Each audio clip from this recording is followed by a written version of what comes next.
Fala pessoal, bora destacar hoje sobre as 3 piores formas de investir na Bolsa Brasileira envolvendo preço, dividendos e endividamento das empresas.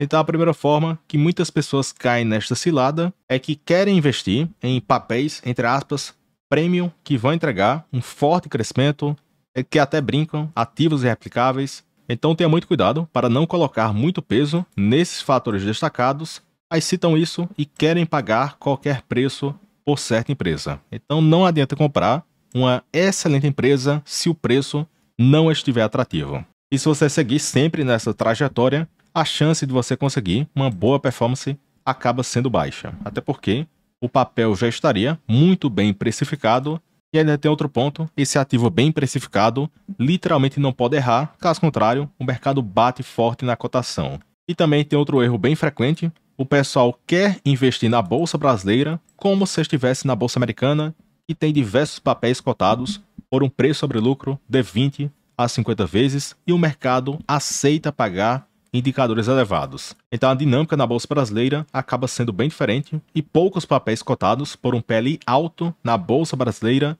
entregaram uma boa performance. Até o pessoal sempre cita o caso da VEG, que acaba sendo fora da curva. E lembre-se que, para cada VEG que deu certo, que entregou uma boa performance, tivemos praticamente 30, 50 empresas que o mercado cogitava um forte crescimento, que deram errado e não entregaram uma boa performance para o acionista. Então tenha cuidado para não colocar um exemplo e querer colocar que toda empresa de crescimento irá dar certo.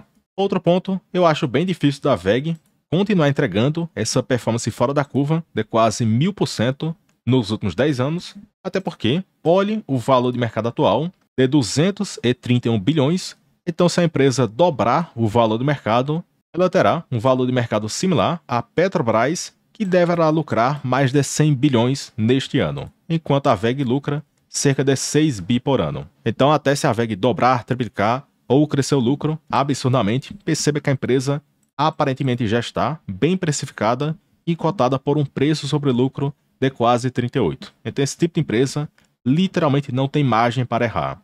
Outro ponto, esse estudo que é muito famoso, do livro do Jeremy Siegel, Investindo em Ações de Longo Prazo, mostra que o grupo das empresas com preço sobre lucro elevado entregou 7,8% ao ano, o que ficou abaixo do S&P 500 de 10,1% desde 1957 até 2012, enquanto o grupo das ações com preço sobre lucro baixo entregaram uma performance acima do que as ações caras e também acima do que a média do mercado. Fora isso, vocês podem pensar que é pouca coisa, 12,9% para 7,8% e também para 10,1% ao ano. Então perceba a discrepância de conseguir 2, 3, 4% ao ano a mais na sua carteira, porque o grupo das ações caras multiplicou $1 em 64 dólares nesta janela de 57 até 2012. A rentabilidade do S&P teria multiplicado $1 em 200 dólares, enquanto o grupo das ações baratas teria multiplicado 1 em 800. Ou seja, no final temos uma discrepância de 64 dólares para 800 dólares. Então, no longo prazo, as ações baratas tendem a entregar uma boa performance. É evidente que tem que estudar a empresa, tem que acompanhar, e não adianta investir cegamente em qualquer papel cotado por um PL baixo.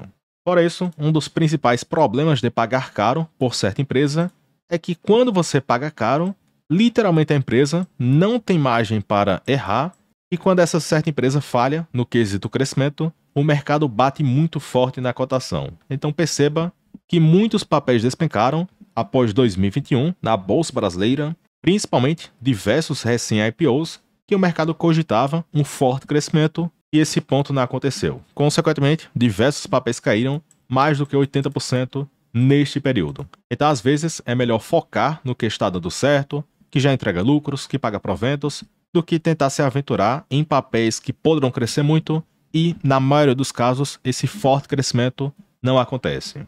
Já a segunda forma de investir, que eu acabo achando bem errado, principalmente na Bolsa Brasileira, que algumas pessoas acabam focando em papéis que pagam baixos proventos. E eu já mostrei muitos estudos aqui no canal que no médio a longo prazo, de 60% a 80% do retorno total é oriundo da reaplicação do provento. Então, se você investe em papéis que pagam zero ou um dividend yield muito baixo, Literalmente você tem que cruzar o dedo para o pessoal pagar mais caro pelas suas ações, enquanto os dividendos você continuará recebendo desde que a empresa permaneça lucrativa.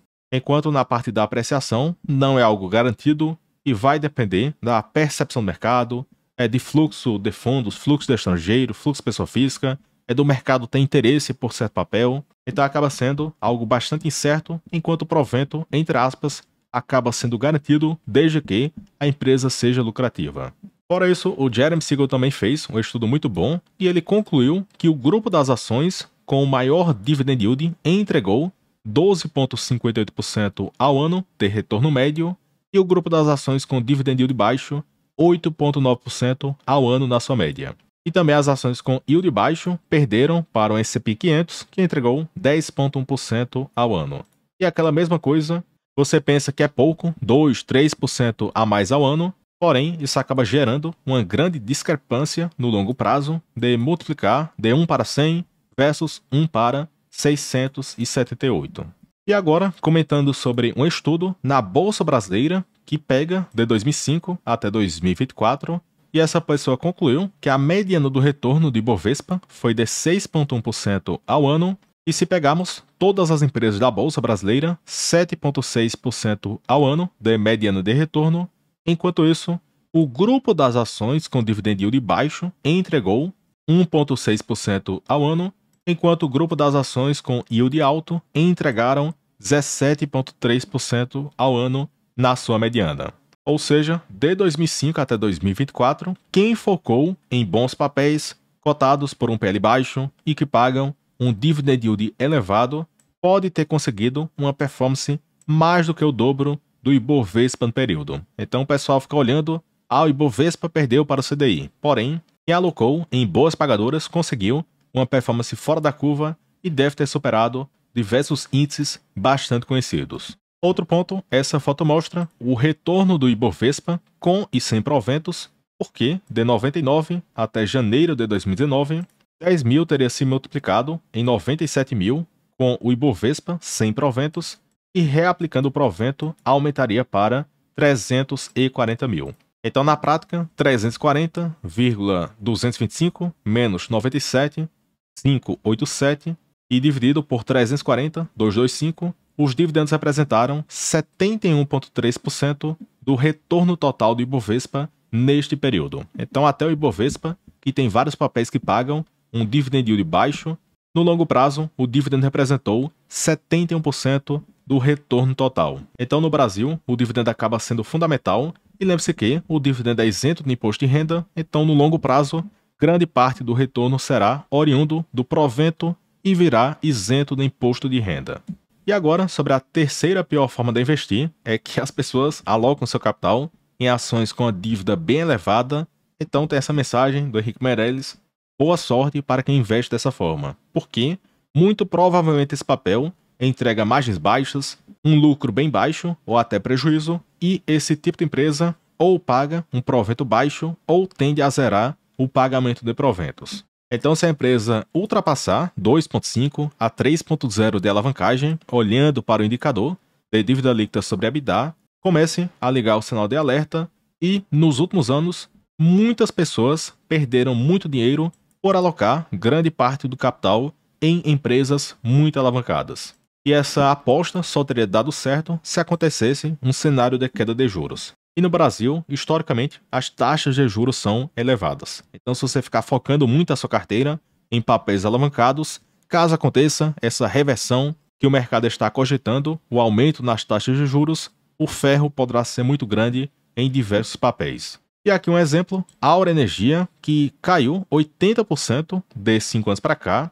e a própria empresa destaca que a sua alavancagem crescerá após a incorporação da ACE Brasil, e a empresa cogita uma alavancagem de 4,9, porém ficará acima do que isso. Porque uma pequena conta, considerando os dados do terceiro TRI, a ACE Brasil mais a Aura Energia, fora o desembolso que a Aura Energia fez para comprar grande parte das ações, e a empresa terá uma dívida líquida de quase 20 bi.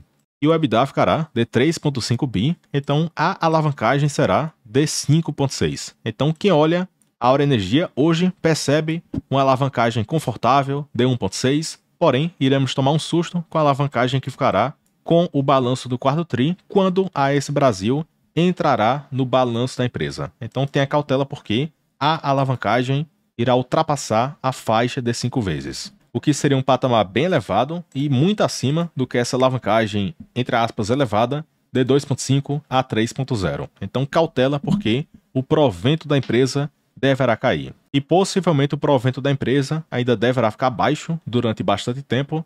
Então quem comprou a Aura Energia pensando em proventos vai ter que esperar diversos anos até a alavancagem cair, até o resultado melhorar, até acontecer uma queda de juros, até também os investimentos diminuírem para só assim a empresa pagar proventos melhores. Então, na minha visão, tem papéis melhores para receber proventos ainda para o curto prazo. Já outra empresa que o ferro também foi muito grande foi a Cosan, 70% de queda desde julho de 21, e muitas pessoas compraram a Cosan bem acima do que os R$20, falavam que estava de graça, ativos irreplicáveis, etc. Sempre a mesma narrativa e esqueceram de olhar para a dívida da empresa. Então essa foto mostra uma grande elevação no endividamento da Cosan e aqui pega um endividamento líquido, que é a dívida total menos o que a empresa possui em caixa. Então a Cosan possui uma dívida realmente muito elevada.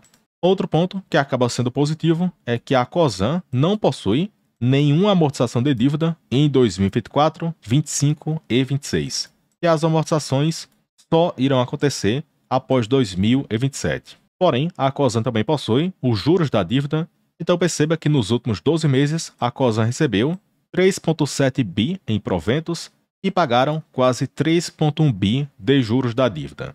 Então perceba que o que a Cosan recebe de proventos é praticamente os juros da dívida, ou seja, não sobram muitos recursos para pagamento de proventos. Então parece que o pessoal não está olhando os dados da empresa e ficam falando que a empresa irá pagar proventos e na prática a empresa não tem condição de pagar um bom provento com este nível de alavancagem. Fora isso, o BTG até destaca que para 2025 a situação será pior porque eles acreditam que a Cosan pagará 5 bilhões de juros e despesas da sua holding. E com base nas estimativas, eles acreditam que as subsidiárias irão pagar 3,9 bi em proventos, ou seja, terá um déficit de 1,1 bilhão. Ou seja, a situação para 2025 acabará sendo pior do que o ano passado, porque os proventos não serão suficientes para pagarem as despesas da holding e também os juros da dívida. E também o pessoal do BTG destacou que com a venda da Vale, os custos com juros irão cair em cerca de 1,3 bilhão, porém, a Cosan também perderá 700 milhões por ano de proventos, que é mais ou menos o que a Vale pagava para a Cosan. Então esse ponto irá gerar um ganho líquido anual de 600 milhões, porque os custos com juros irão diminuir em 1,3 bilhão por ano e a Cosan irá receber 700 milhões a menos de proventos. Então terá este ganho de 600 milhões, considerando essa venda que a Cosan fez na Vale. Fora isso, a dívida da Cosan também irá cair, porém a alavancagem ainda ficará elevada na faixa de 3 vezes para este ano, o que ainda seria um patamar elevado, ainda mais nesse cenário de juros elevados. Fora isso, sobre esses 3 pontos destacados, de preço, dividendos e endividamento, quem acompanha o canal e quem acompanha a parte de membros sabe que eu coloco muito peso nesses 3 pontos destacados, que eu gosto de papéis cotados por preços atrativos, frente ao resultado que é produzido e que poderá ser gerado olhando para frente, e também que eu gosto de papéis que pagam bons proventos e com a dívida controlada. Então, persistindo nessa estratégia, eu tenho conseguido uma performance bem acima do que o Ibovespa, e por exemplo, desde maio de 22 até o momento, que foi a minha migração de outra corretora para o BTG, eu consegui 91% de rentabilidade, o que foi quase 5 vezes o Ibovespa no período. Então, se você quiser aprender a investir melhor para gerar renda passiva com ações boas pagadoras, se torne membro aqui do canal. Tem mais de 550 vídeos. Toda semana eu posto pelo menos mais 3 novos vídeos. Tem postagem em texto, tem o Telegram, tem planilhas. Você terá acesso à minha carteira, meus aportes e também sobre ações que eu permaneço no radar. E aqui contém alguns feedbacks de membros do canal. Então o Mauro destacou, melhor canal de todos, e quem se torna membro não tem o que reclamar. Ele é membro há mais de 1 ano do canal e já dobrou seus investimentos. Já outra pessoa destacou que com os ensinamentos ele reduziu a sua carteira de 15 para 8 empresas E também aumentou o dividend yield médio de 6 para 10%. Então ele deixou de acompanhar outras fontes que mais atrapalham do que ajudam e está agradecendo aquela parte de membros. Já outra pessoa que saltou de 7 mil para 21 mil em proventos. Outra pessoa que é membro há mais de 3 meses e disse que foi uma virada de chave. Então, se você gosta tanto aqui dos conteúdos, assina pelo menos um mês. E eu confio tanto aqui no trabalho que é entregue. Eu ensino até como cancelar. Então, se você assinar a parte de membros, não tem isso de ficar preso durante 1 ano, 2 anos, 3 anos. É só clicar em compras e assinaturas. Então vai aparecer NetInvest, que você é membro. Então clica em cancelar a assinatura. Então assina, você só paga o mês que quiser continuar. E se não gostar, você cancela em um clique. Então pessoal, por isso era isso. E até o próximo vídeo e forte abraço.